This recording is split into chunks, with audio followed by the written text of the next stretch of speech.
It was a Thursday morning when I walked into Olivia Matthews's office, and everything changed. I had been working at Marshall & Co. for 3 years, always putting in the hours, always giving my best. And yet, here I was, standing at the precipice of something I never imagined would happen. My hands were clammy, heart racing as I clutched the medical leave request form. I had never asked for time off. In fact, in the 3 years I had worked at this high-powered marketing firm, I had never so much as taken a sick day. I was always present, always on time, and always working beyond the clock to meet the expectations of a company that, more often than not, felt like the center of my life. But now, there was something far more important than the deadlines, the meetings, and the presentations. Michael Davis, a man I had known for years, a successful businessman who had built his empire from nothing, was dying. I wasn't just his account manager at the firm. We had formed a bond that transcended business. He was a friend, and in his final days, he needed me. He had no family left, no one to care for him. And despite everything else in my life, I knew I had to be there for him. The man who had supported countless endeavors, who had shaped the very industry I was a part of, was now lying in a hospital bed, struggling for breath. It was my turn to give back. I walked into Olivia's office, trying to control the storm of emotions that raged inside of me. Her cold eyes fixed on me from across the room as she sat behind her polished mahogany desk. Her perfectly manicured nails drummed rhythmically on the surface of the desk, an indication of her impatience, her irritation. She was dressed impeccably, as always, expensive suit, the sharpness of her style matching the sharpness of her demeanor. I was just another pawn in her world, and I had never felt smaller. "Olivia," I began, my voice wavering slightly. "I need to request some time off. Just 1 week. I know it's a lot to ask, but it's for a personal emergency. It's very important." Her gaze didn't soften, didn't waver, and I could feel the walls of her office closing in around me. She tilted her head slightly, the hint of a smirk forming at the corner of her lips. "A personal emergency?" she asked, her voice laced with disbelief. "Let me guess. You've got a humanitarian project to attend to? You're not asking for time off to volunteer in some remote village, are you?" I took a deep breath, trying to steady my nerves. "No, Olivia, it's not like that. It's for a friend. Someone who's dying. I need to be with him in his final days." Her eyes narrowed as she looked at me, the mockery in her expression clear. "Let me get this straight, Emma. You're asking for an entire week off? Right before our biggest presentation of the year because of a friend? You're an account executive, not some kind of volunteer nurse. This is a marketing firm, not a charity." The words cut deeper than I expected. Her disdain for my request was palpable, and the sharpness of her tone made my stomach twist. How could she not understand? How could she not see the gravity of the situation? This wasn't just any person. It was Michael, a man who had given so much to the world, to the industry, to me. And now, when he needed someone, when he needed me, I was asking for a single week to make sure he wasn't alone. I wasn't asking for a vacation or a break. I was asking for something that felt more sacred than any project I had ever worked on. "I understand that the company's priorities are important," I said, my voice steady despite the storm brewing inside. "But this is different. Michael has no one else. His condition is deteriorating rapidly. I just need this 1 week. Please, after everything I've done for this firm, I don't think asking for this is too much." Olivia leaned back in her chair, the leather creaking beneath her as she steepled her fingers. The silence that hung between us felt thick, suffocating. For a moment, I almost thought she would relent. Maybe she would see the sincerity in my request. Maybe she would understand that this wasn't about me. It was about Michael. But then she spoke, and her words shattered whatever fragile hope I had left. "You've been distracted for weeks," she said, her voice dripping with disdain. "Long lunches, leaving early. Your focus has been elsewhere. Now you want an entire week off? Right before the Peterson account presentation? Do you have any idea how much is riding on this?" I couldn't believe what I was hearing. She didn't get it. She was so wrapped up in her numbers and her projections that she couldn't even understand the simple concept of human decency. My heart sank as she continued to berate me, her voice a constant buzz in my ears. "You're being selfish, Emma," she snapped. "And you know what? I'm tired of hearing your excuses. This company is not a place for people with humanitarian concerns. We don't have the luxury of playing Mother Teresa here." Her words stung. The sharpness of her critique, the dismissal of my feelings, of my need to be there for someone I cared about, it was too much. I had always worked harder than anyone else at the firm, always pushed myself to the brink. But none of that seemed to matter now. In Olivia's eyes, I was just another cog in the machine, dispensable, replaceable. "I've never taken a sick day in 3 years," I said quietly, almost to myself. "I've worked every holiday, every weekend you've asked me to. I've given everything to this company. But this 1 week, I'm asking for this 1 week to do the right thing." Olivia stood up then, her heels clicking sharply against the hardwood floor. She towered over me, the power imbalance never more obvious. She leaned in, her face a mask of indifference as she looked down at me, eyes cold and calculating. "You really think your little humanitarian project is more important than the Peterson account?" she asked, her voice dripping with contempt. "Let me remind you of something, Emma. You're here to do a job, and right now, that job is to make sure our clients are happy, not to coddle some dying man." I felt my chest tighten, my hands trembling slightly, but I didn't back down. I couldn't. I knew what I had to do. For Michael. For myself. "I'm taking the week off," I said firmly, my voice unwavering. "I'll work remotely if you need me. I'll do whatever it takes, but I have to be there for him." Olivia's eyes narrowed, a dangerous glint in them as she stared at me, her lips curling into a smile that didn't reach her eyes. "Are you defying me, Emma?" I stood my ground, my resolve hardening. "I'm doing what's right." She laughed then, the sound cold and dismissive. "What's right?" She repeated mockingly. "Let me tell you what's right. What's right is doing your job. What's right is being a team player. What's right is understanding that this business, this firm, doesn't have the luxury of indulging your personal whims." Her words were like daggers, but they didn't break me. I was beyond caring what she thought. I had made my choice, and no matter the cost, I was going to follow through. "Go ahead," I said, my voice quiet but firm. "Write me up. Dock my pay. Do whatever you think you need to do, but I'm taking the week." Olivia circled around me slowly, like a predator sizing up its prey. She walked behind her desk, her fingers trailing along the surface as if she were deliberating her next move. "I'll do better than that," she said with a twisted smile.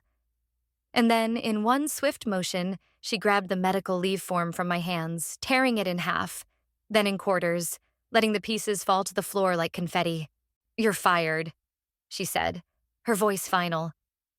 The words hit me like a punch, but I didn't flinch. I stood there, my back straight, and for the first time in years, I felt something other than fear. I felt relief. "You're firing me for requesting medical leave?" I asked, my voice steady, even though my heart was racing. "I'm firing you for insubordination," Olivia replied, her smile cruel and smug. "For poor performance. For failing to understand what truly matters." I turned to leave, my head held high, ignoring the surprised stares from the people who had witnessed my firing. I wasn't sure if they saw my strength or my defeat, but none of that mattered anymore. I was free. And in that moment, as I walked out of the office, I realized something that had eluded me for years. I was doing the right thing. When I left the office that day, the weight of my resignation was almost liberating. As I stepped out of Marshall & Co., I felt a rush of freedom that I hadn't felt in years. The glass doors closed behind me with a soft click, and I didn't look back. The city skyline stretched out before me, sprawling beneath the setting sun. It was strange, standing there, knowing that I had just lost everything. My job, my income, my place in that world. Yet, it didn't feel like a loss. It felt like a door had closed, but another, brighter one had opened. I hadn't expected to feel so light. I had thought I'd be crushed under the weight of my decision, but instead, there was a quiet sense of peace. Perhaps it was because I knew I had done the right thing. Michael Davis, the man I had come to care for, was lying in a hospital bed, struggling to hold on to life. That was where I needed to be. Not in a boardroom, not in front of a screen, creating reports and analyzing data that didn't matter in the grand scheme of things. I needed to be with him. The drive to the hospital was a blur. I didn't really pay attention to the streets, the buildings, or the people walking along the sidewalks. My mind was consumed with thoughts of Michael. I remembered the first time I met him, years ago at a networking event. He had stood out even then, not because of his wealth or his success, although that was undeniable, but because of the way he spoke. He had a calmness about him, a kindness that didn't often accompany someone with his stature. He spoke about business in a way that made you feel like it was about more than just numbers. He made you believe in the bigger picture, the vision beyond the profit. But now that vision was slowly fading. I couldn't help but wonder how he had ended up here, in this sterile hospital room, alone. His empire had been built on years of hard work. His investments had changed industries, and yet, here he was, isolated, fighting against time. He had told me once that his biggest regret wasn't the things he had done, but the things he had failed to do. He had spent too much of his life building something that had no room for the people he cared about. His wife had passed away from cancer many years ago, and his children, too busy with their own lives, never came to see him. He had built an empire, but he had forgotten to build relationships. Now, at the end of his life, it was too late for him to change that. I had visited him nearly every day since I'd gotten the call from his lawyer, and each time I saw him, it was harder to hold back my tears. He was slowly fading away, his once strong frame now frail and weak. But there was something in his eyes, a glimmer of the man I had first met. His humor, his wisdom, his kindness. They were still there, hidden beneath the surface of the disease that was slowly consuming him. He had always been a man who cared about others, and even now, in his weakest moments, he was thinking of those around him. When I entered his hospital room that afternoon, he was awake. His pale blue eyes locked onto mine, and for a moment we just sat there in silence. I could tell he was struggling to keep his focus, but his smile when he saw me was genuine. "You're here early," he said, his voice weak but warm. "Don't we have work to do?" I chuckled, though it came out more as a sigh than a laugh. "We do," I said softly. "But today I think we're taking a break from work." He raised an eyebrow, a small smile playing on his lips. "You're not working? What's the world coming to?" His attempt at humor made my heart ache. It reminded me of the man he used to be. The man who could charm a room with a single word, who could make you laugh even in the darkest moments. "I'm here with you," I said, sitting down beside him, taking his hand gently in mine. "That's all the work I need to do today."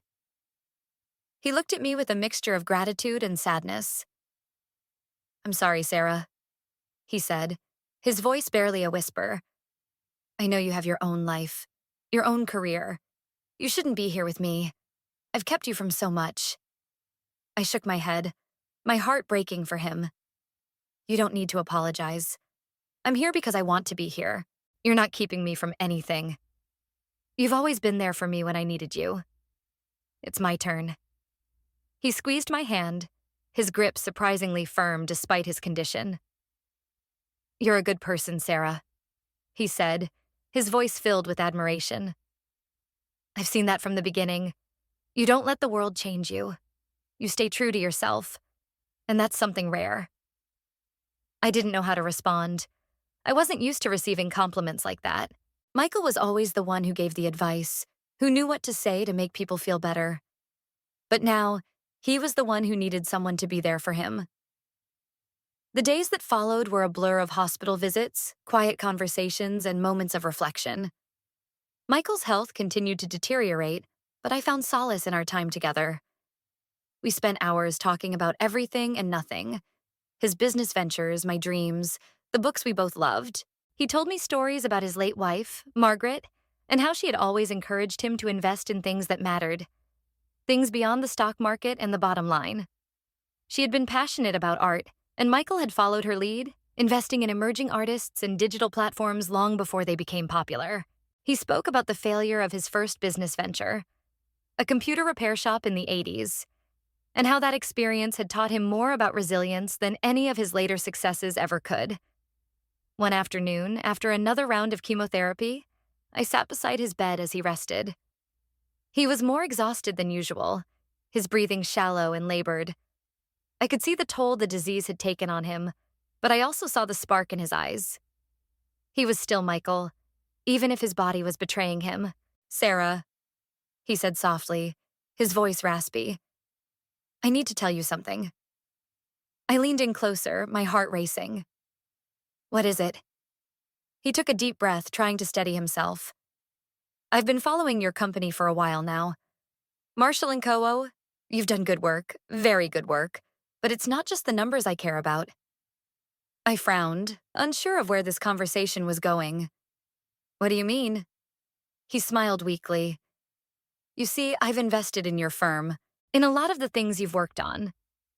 I've seen the potential there, but I've also seen the way it's run. The culture, the lack of empathy, the focus on profit over people. I can't change that on my own, but I want to help you. I want to give you the opportunity to make a difference." I was stunned. Michael had been involved with Marshall & Co. all this time? I had no idea. My mind was racing, trying to process everything he had just said. "You've been supporting the firm?" I asked, my voice barely above a whisper. He nodded, his eyes glinting with a mix of pride and regret. "I have. And now I think it's time for a change.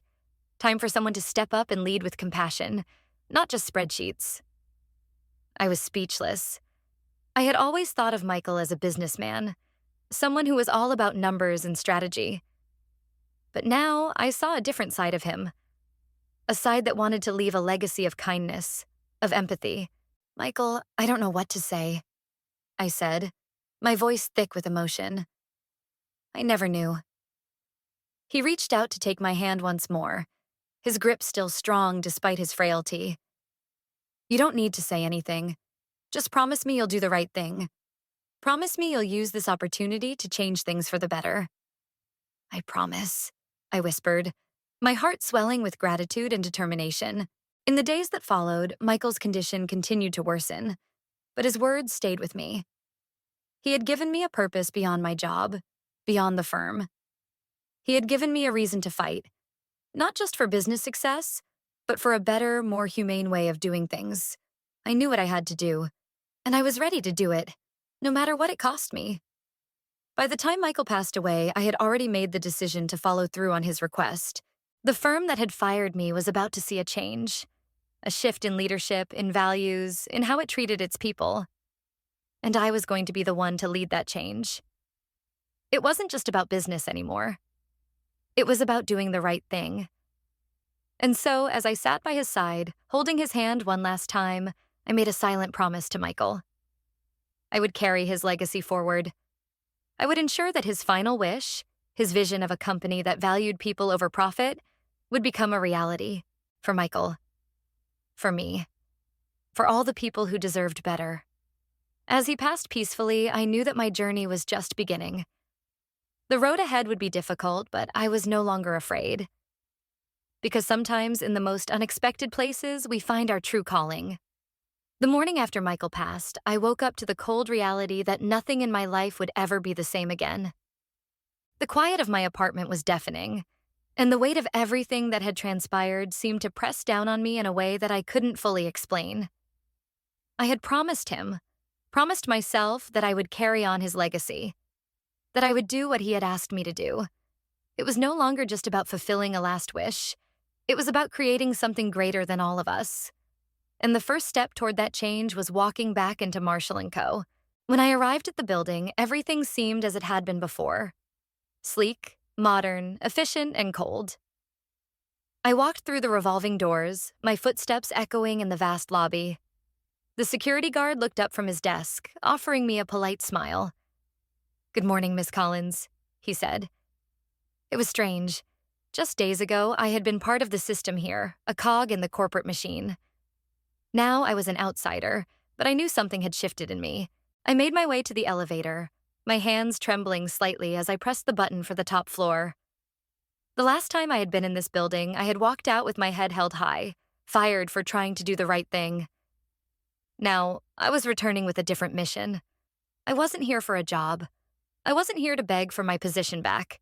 I was here to do what Michael had asked of me, to confront Olivia Matthews, to hold her accountable, and to ensure that the changes he had envisioned would become a reality. The elevator doors opened, and I stepped into the sterile, polished corridor of the executive floor. The assistant at Olivia's office looked up from her desk, her eyes widening when she saw me.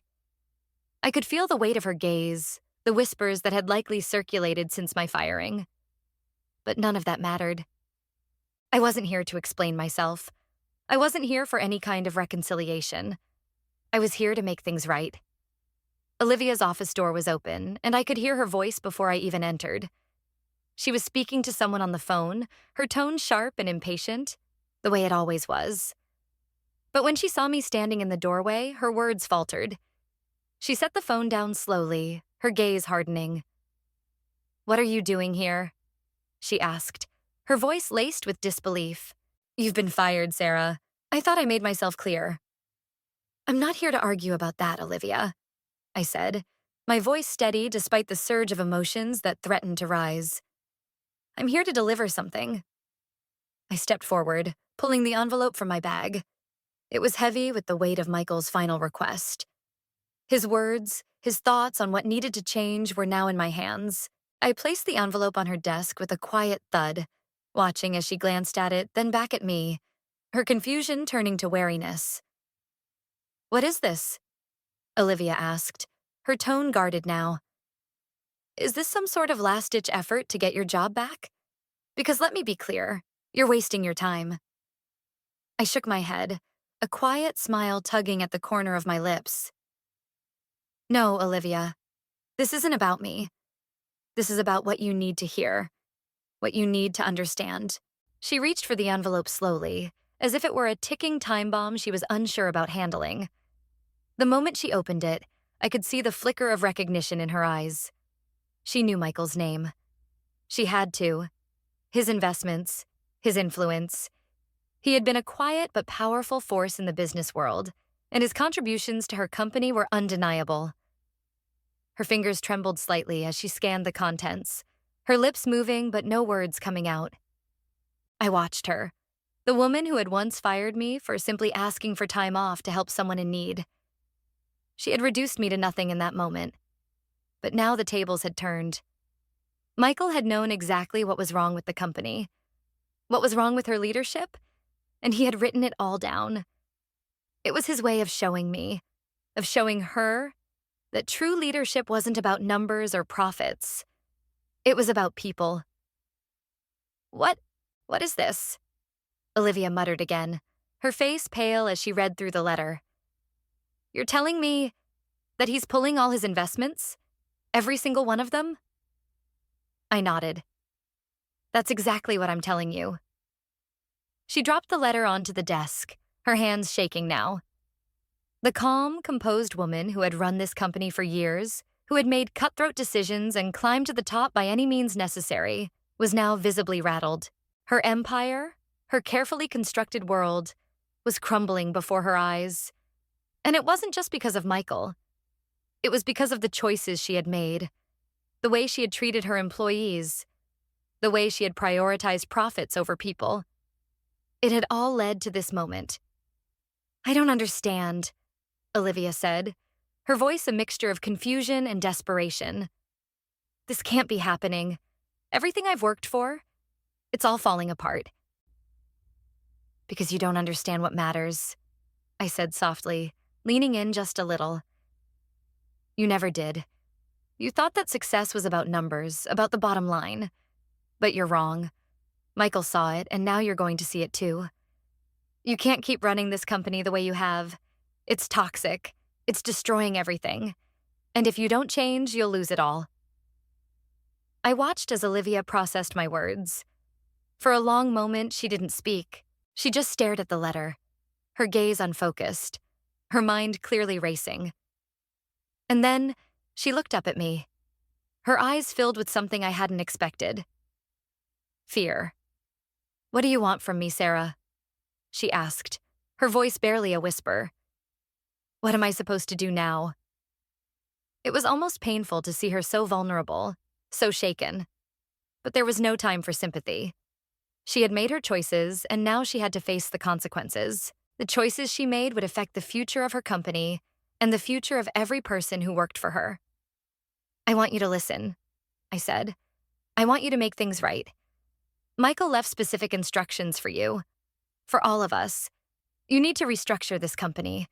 You need to make it a place where people matter, where employees are valued, where leadership isn't about control but about empowering others. It's your last chance to save this place, Olivia. You can either accept it or watch everything you've built crumble." Olivia was silent for a long time. The clock on her wall ticked loudly in the otherwise quiet room, and I could feel the tension between us. Finally, she stood up, her movement slow and deliberate. She didn't look at me. She just stood by her desk, her eyes fixed on the letter. You want me to change everything," she said quietly, almost to herself. "Yes," I replied firmly. "That's exactly what I want." Her shoulders sagged, and for the first time, I saw her as a person, not a boss. I saw the weight of everything she had built and everything that was slipping through her fingers. I saw the fear of losing it all, of being exposed as someone who had failed to see the bigger picture. But then something shifted. Slowly, almost imperceptibly, she picked up the pen from her desk and turned to face me. She didn't say anything at first. She just stood there, looking at the letter, her fingers grazing the surface. And then, without another word, she signed it. The papers, the plans for restructuring, the changes that would save the company. It was all happening. The moment of decision had come, and Olivia Matthews, the woman who had once dismissed me, was now taking the first step toward change. "I'll do it," she said, her voice soft but firm. "I'll do it, Sarah. I'll make the changes. I'll listen to what Michael said." I nodded, a weight lifting from my chest. This was just the beginning, I knew. There would be more work to do, more obstacles to overcome. But today was a victory. Michael's legacy was starting to take shape. His final act, his last gift to the world, was being fulfilled. As I left Olivia's office, I felt a strange sense of closure. The battle wasn't over, but it had begun. I had made my promise to Michael, and now I was keeping it. The road ahead was still uncertain, but for the first time in a long while, I felt hopeful. Because I knew that no matter what happened, I was on the right path. And sometimes, that's all you need to keep moving forward. As I reflect on everything that has transpired, I realize how deeply transformative this journey has been for me. What started as a simple request for medical leave to care for a dying friend turned into a life-altering series of events. I found myself facing the harsh reality of a corporate world that valued profit over people, where loyalty and dedication to one's work didn't matter if it didn't align with the company's immediate needs. I had spent years pouring my heart into a job that, in the end, wasn't willing to show me the same kindness I had given it. But in that same moment, when I felt everything crumble, I found something more important than a job. I found purpose. The world I had worked so hard to build, the one that felt so secure in its structure and success, was suddenly out of my hands. Yet, instead of feeling lost, I felt a deep sense of relief. Michael Davis, a man I had once seen as just another wealthy client, had become a guiding light. His death, which should have been a tragedy that consumed me with grief, instead set into motion a chain of events that would change not only my life, but also the culture of a company that had once broken me. Michael, in his final days, taught me the importance of living for something greater than profit. He showed me that success is hollow if it's not built on a foundation of empathy, kindness, and genuine care for others. When I walked into that office to confront Olivia, the CEO of Marshall & Co., I wasn't there for revenge. I wasn't there to prove a point for myself. I was there because of the promise I had made to Michael. I was there to ensure that his vision for the future, one where people mattered more than profits, would come to fruition. Olivia's reaction, her fear, and her eventual acceptance of change were all part of a larger lesson in leadership and human connection. It became clear that leadership doesn't come from power or control. It comes from the ability to inspire others, to listen, to care. The moment Olivia signed the papers for restructuring, I knew the company was about to embark on a new chapter, one where the well-being of its employees would be prioritized.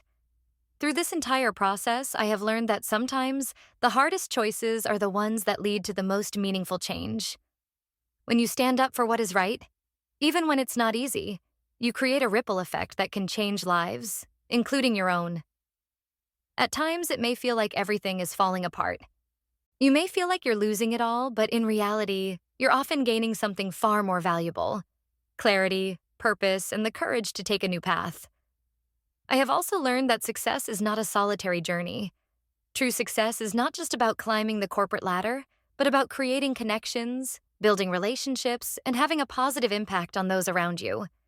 In the end, it's the people you meet, the lives you touch, and the legacy you leave behind that matter most. Michael's legacy was one of compassion, and now it's my turn to carry that forward. One of the most important takeaways from this experience is the realization that we often prioritize work at the expense of our personal lives and relationships. We push ourselves beyond our limits, believing that success will fulfill us, only to find ourselves exhausted, disconnected, and unfulfilled. Michael's story and my own journey remind us that we must find balance. We must invest not just in our careers, but in our relationships, our mental and physical well-being, and our values. The work will always be there, but the people in our lives may not be. If we don't take the time to nurture those relationships, we risk losing the very things that matter most. Another key lesson is the importance of empathy in leadership. We often think of leadership as a position of power, control, and authority, but true leadership is about understanding, compassion, and the ability to see things from others' perspectives. Olivia's journey from a cold, disconnected leader to someone who recognized the value of empathy was a turning point. Not just for her, but for everyone who worked at Marshall & Co. By changing the way the company operated, by embracing a culture of care, she not only saved the company but also earned the respect and loyalty of her employees. That's the kind of leadership that inspires change, that creates lasting impact. So, how can we apply these lessons to our own lives? In a world that often encourages us to put our careers first, to chase success at any cost, it's essential to remember that true success is measured not by titles or income, but by the relationships we build and the difference we make. Take a moment to evaluate what truly matters in your life. Are you prioritizing the things that bring you happiness, fulfillment, and connection? Or are you so caught up in the pursuit of success that you've lost sight of what's truly important? If you're in a position of leadership, whether in a corporate environment or your own personal life, ask yourself, are you leading with empathy? Are you fostering an environment where people feel valued, heard, and supported? The most successful leaders are not the ones who hold the most power, but the ones who empower others, who create a culture of care and respect. In a world that can feel chaotic, stressful, and disconnected, we all have the power to make a change, to lead with compassion, and to create a legacy that reflects our values. It starts with us. It starts with making the decision to do what's right, even when it's hard. It starts with choosing people over profit, empathy over control, and love over fear. As I continue my journey, I am reminded every day of Michael's final words and the impact they've had on my life. I'm building a future that values compassion, connection, and integrity. And I know that by carrying forward his legacy, I can make a difference in the lives of others. If you found value in this story, if it's inspired you to look at your own life and the way you lead, I invite you to support this channel by subscribing. By doing so, you help me continue to create more meaningful content, to share stories that inspire change, and to empower others to lead with purpose. Every step we take toward compassion and empathy is a step toward a better world. So, subscribe now, and let's continue this journey together. toward a future where leadership, love, and people always come first.